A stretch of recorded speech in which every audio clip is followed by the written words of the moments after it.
正南拿下手持拳，一口下去，瞬间神清气爽。轮到小新时，他一口太弹，众人争相制止，结果棒冰飞出。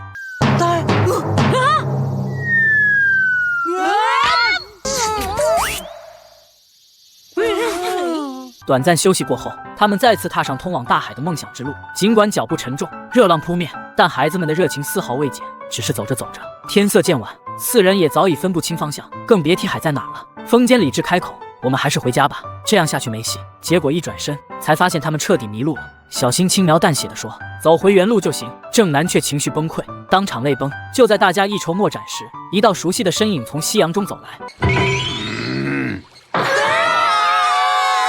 是园长先生，他像救世主一般，将满脸绝望的孩子们接回，并带他们泡了个热水澡。虽没见到大海，但这趟汗流浃背的旅程，也成了他们夏日最难忘的一刻。本来要去海边的，结果来到了富士山，人生真是难以预料呢。